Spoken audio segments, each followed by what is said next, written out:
No tenemos que quitarle minutos, no tenemos que sacarle también los instantes precisos al recuerdo, a la memoria, a la virtud de la gente que hizo posible, ¿no?, lo que hoy somos como nación, como patria, con esa identidad. Por eso tenemos el gran honor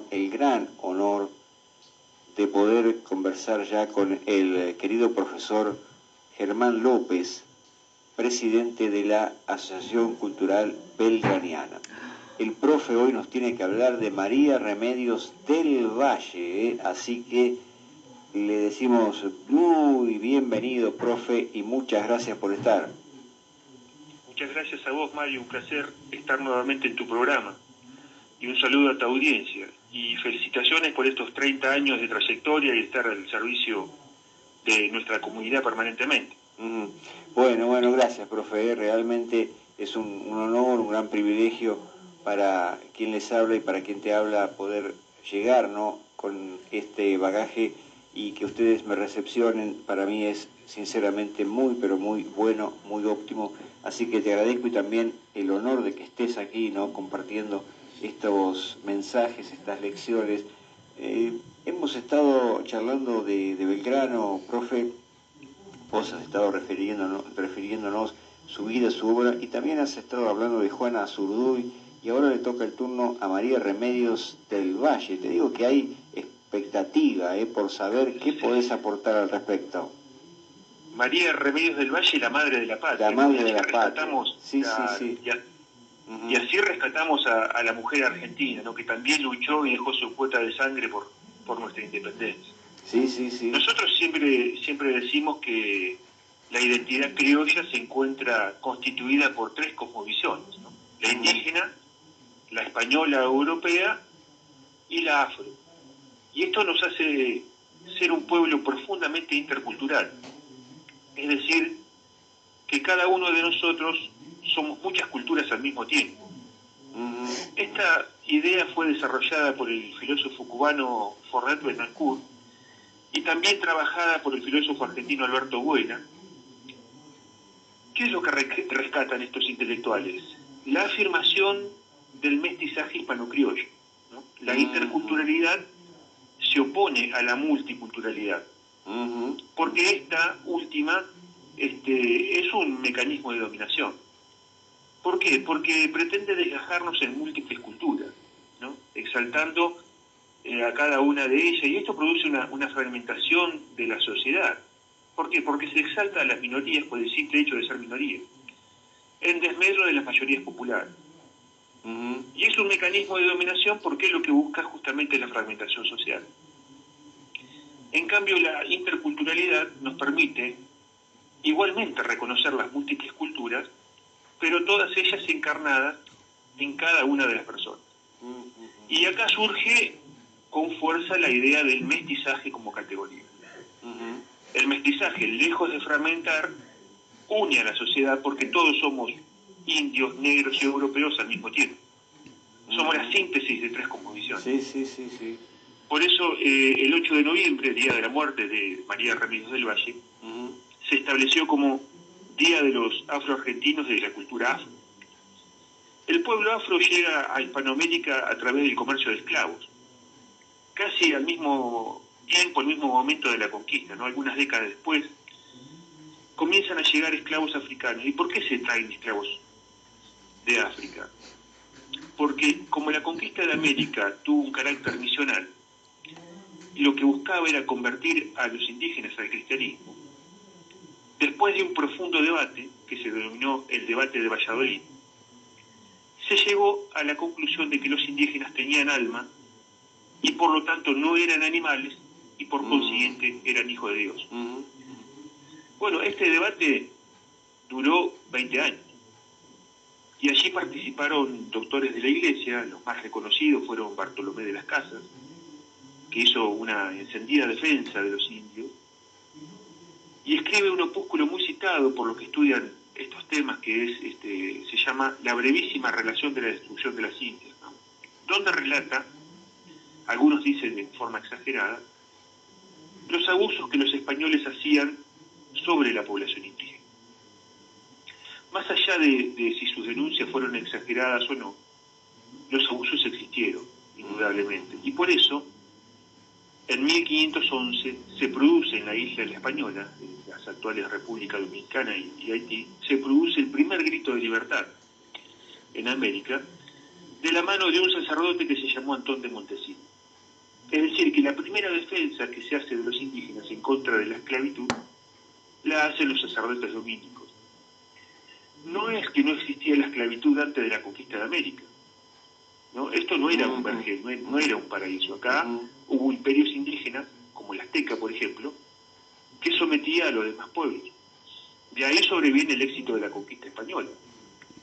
Un puñado de españoles somete un inmenso territorio con el apoyo de pueblos indígenas que no querían ser esclavizados por otros indígenas, por los aztecas, que además era un pueblo antropófago. Es decir, las demás tribus tenían que tributar en carne humana. Esto también fue motivo de debate en Valladolid, y esta era la única causa por la cual se podía esclavizar a los indígenas. De otro modo no se podía hacer. De ahí que, por ejemplo, se podía esclavizar a los indios caribes. De ahí viene la palabra cariba, ¿no? Entonces, la solución a esto fue el tráfico negrero. Los pueblos africanos no fueron conquistados bajo un carácter misional como acá, sino que todo lo contrario, se consideraban que no tenían alma. Por lo tanto, se los podía esclavizar. El mismo Bartolomé de las Casas, que acá defendía a los indígenas, proponía que en vez de esclavizar, en lugar de esclavizar a los indígenas, se podía esclavizar a los pueblos africanos. Bueno, hay que entenderlo con cómo era el imaginario, cómo eran las ideas de aquella época, ¿no? Todo esto. Claro, sí, el contexto. El contexto. Las cifras más serias estiman que se trasladaron en la trata de esclavos entre 11 y 15 millones de personas. Entonces, hacemos toda esta introducción para mostrar algunas líneas sobre la complejidad de lo que se denominó la conquista o descubrimiento, ¿no? No es una cuestión acá de buenos o malos, sino de aproximarnos a lo que fue la verdad histórica. Y así llegar a María Remedios del Valle, luchando por nuestra independencia a órdenes de General Belgrano. No hay mucho escrito sobre estos sectores sociales. Es una dificultad para los historiadores buscar documentación porque no dejan nada escrito. Generalmente no saben leer ni escribir. Y esto no solamente le pasaba a los esclavos, sino también al mismo gaucho. Es decir, los sectores populares generalmente no dejan registro escrito. Y esto es una dificultad cuando se buscan los archivos. Entonces, para saber qué es lo que pensaban, se buscan en los archivos judiciales. Allí, cuando se les tomaba declaración, quedaba el registro de qué era lo que pensaban, de su cosmovisión, podemos decir. Entonces, en el caso de María Remedios, se encuentran los oficios, los expedientes, donde sus jefes expresan su opinión con respecto a ella, para que pueda cobrar una pensión. Y allí expresan cómo había actuado y el aporte que hizo a la causa, ¿no? Y la semblanza que se hace de María Remedios la tomamos de un libro que se llama La formación castrense de los hombres de armas de Belgrano.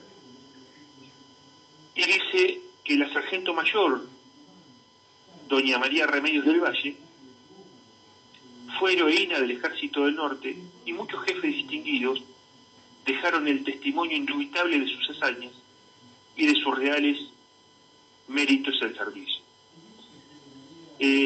María Remedios nace en Buenos Aires y dice debió pertenecer a la raza negra, pues en algunos informes queda expresado que era parda, es decir, el pardo es el hijo del español con el africano, ¿no? El sambo es el hijo del indígena con el negro, por ejemplo. Era parda. Y acompañó a su esposo, a sus hijos, tenía un hijo y un hijo adoptivo, y partió rumbo al norte del país en la primera expedición a órdenes del general Ortiz de Ocampo. Y participó en todas las acciones guerreras de ese cuerpo de ejército a órdenes de distintos jefes, que más tarde darían fe de su bravura, ¿no? Y de su espíritu de servicio, porque participa desde el desastre del Desaguadero el 20 de junio de 1811 Más tarde acciones de Tucumán, Salta, Vilcapugio y Ayohuma, donde resultó herida de bala, y en todas demostró su arrojo y su patriotismo reconocido por todos, ¿no? Por los mismos soldados. Sí, claro, claro. Si bien María Remedios del Valle actuaba como samaritana en los hospitales, dice que su entusiasmo también la llevaba a las primeras líneas de fuego, animando a los soldados, motivo por el cual recibió varias heridas y cayendo también prisionera de los españoles. Dice que en sus rudas andanzas guerreras perdió a todo lo suyo, perdió a toda la familia. Claro, tremendo, ¿eh? Hay un expediente que se encuentra en el Archivo General de la Nación, donde podemos observar las gestiones que se iniciaron para obtener un amparo del Estado, porque ella queda en el desamparo, ¿cierto? Queda mendigando. Sí. Dice ahí que tanto había servido. En ese documento se expresa y da su opinión los que habían sido sus jefes, Díaz Vélez, Pueyrredón, y hay varios más, ¿no? Y uno de estos expedientes dice, me parece muy interesante porque la describe muy bien, y dice: doña María Remedios del Valle, desde el primer grito de la revolución, tiene el honor de haber sostenido la causa de la independencia, de una de aquellas maneras que suele servir de admiración a la historia de los pueblos. Sí, señor inspector, le dice, aunque parezca envanecida presuntuosamente la que representa, ella no exagera a la patria sus servicios, sino a que se refiere en su acostumbrado natural carácter lo que ha padecido para contribuir al logro de la independencia de su patrio suelo, que felizmente disfruta. Esto es una mera formalidad, porque mucho no lo estaba disfrutando, ya que se encontraba, después de tantos esfuerzos, mendigando y sumida en la pobreza, ¿no?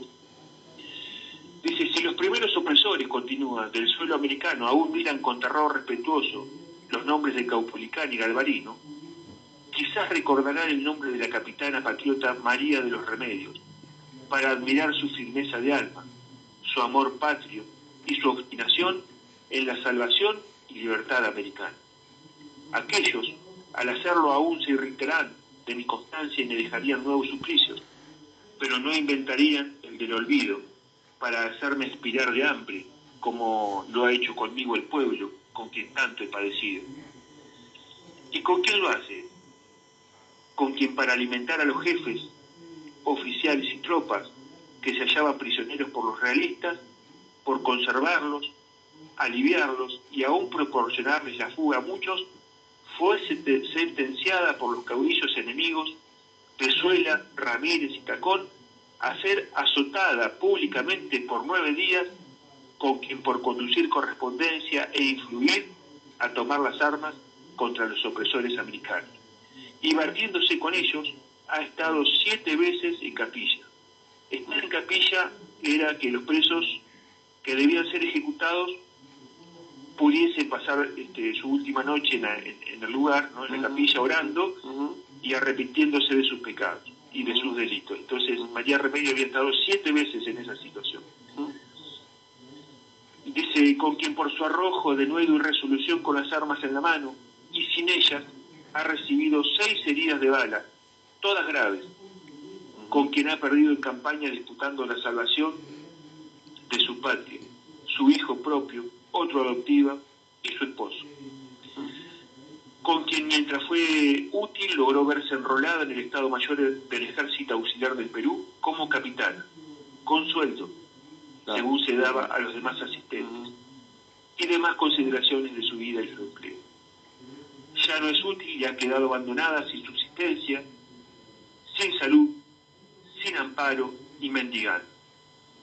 La que representa ha hecho toda la campaña del Alto Perú, ella tiene un derecho a la gratitud argentina y es hora que lo que reclama por su infelicidad. Bueno, hubo otros jefes también que dijeron, dice: puedo asegurar en obsequio de la justicia que mientras estuvo conmigo se portó con toda honradez, cuidando indistintamente a todos los soldados, cabos o sargentos, remendándolos y lavando sus ropas, y aún a los oficiales. Y en fin, no habrá uno que no haya estado en el ejército del Perú que no le conste en los servicios que ha prestado esta infeliz. Hipólito Videla, que también fue otro jefe de ella, Desde el año 1812, dice, conocía a la suplicante en el ejército del Perú, en el que sirvió hasta caer prisionero en la acción de Ayohuma, en la que también cayó ella, herida de bala. Que el ejercicio que tenía allí era servir en los hospitales y animar en las líneas, aún en el acto de lucha, que de este modo fue herida y que es cuanto puedo informar en obsequio de la verdad. Hay otro jefe, Miguel Rebelo, que dice: solo la heroína Remedios del Valle yace la bajo más inenarrable e inesperada necesidad. 6 cicatrices feroces de bala y sable, su caro esposo, un hijo y un entenado, que han expirado en la fila de los libres. Es todo el haber que esta desgraciada. Esto, señor, excede en valor y en virtud a los espartanos y romanos, porque esta mendiga en el país por el que ha sufrido y tanto ha trabajado. Bueno, esto nos muestra, ¿no?, lo que era la mujer criolla, la mujer argentina. Sí, sí, sí. Finalmente se le concede una pensión como capitán del ejército y posteriormente, por su militancia rosista, esto le abre el camino también para el ascenso de sargento mayor de caballería y fallece en el año 1847. De este modo, Mario, entonces vemos el aporte, la entrega de la mujer. Impresionante, ¿eh? Sí, sí, sí. Muchas veces ninguneada también, ¿no? Por su condición de, como vos decías, de su raza, de ser por negra. Por su condición en sí, de ¿no? mujer y por su condición de negra. Sí, sí, sí, sí. Claro, bueno, pero hay que rescatar esto, porque nosotros también tenemos esto. Exacto. Y dieron su cuota de sangre en la construcción de nuestro país. Y también observamos entonces esto que decíamos anteriormente, el proceso de mestizaje que se produjo. Claro, por eso cuando con malicia la prensa europea y norteamericana se pregunta, ¿te acordás en el Mundial? ¿Por qué Argentina no tiene jugadores negros en la Copa del Mundo? Se preguntaban. Bueno, la respuesta es, primero, que nunca fuimos un país colonialista, por eso no incorporamos en forma culposa, como lo hacen los europeos, jugadores de origen afro. Pero además nosotros nos hemos mezclado, no tuvimos los prejuicios raciales que ellos tienen, y por eso hacen este tipo de preguntas, ¿no? Exacto. Si hay algo que caracteriza a los pueblos hispanoamericanos, especialmente el nuestro, es que somos un país de brazos abiertos. Por eso el nacionalismo nuestro es diferente al europeo, porque nosotros tendemos puentes, no mientras ellos levantan muros. Nosotros nos mezclamos, nos mestizamos, en cambio el europeo nos segrega. Es decir, el europeo construye su identidad sometiendo al otro. Por eso es necesario destacar que la colonización española fue diferente. Los españoles tuvieron descendencia con el indígena y con el afro. Los europeos no.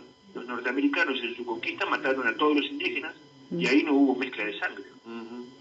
Entonces, la historia de María Remedios nos sirve para responder a aquellos que maliciosamente dicen que se incorporaron los esclavos negros a los ejércitos de la independencia para eliminarlos, ¿no? Adoptan así la visión europaralizar nuestra realidad. Y nos lleva a graves errores. Cuando traen esas ideas a nuestro país, fracasan porque no pueden explicar el mestizaje criollo.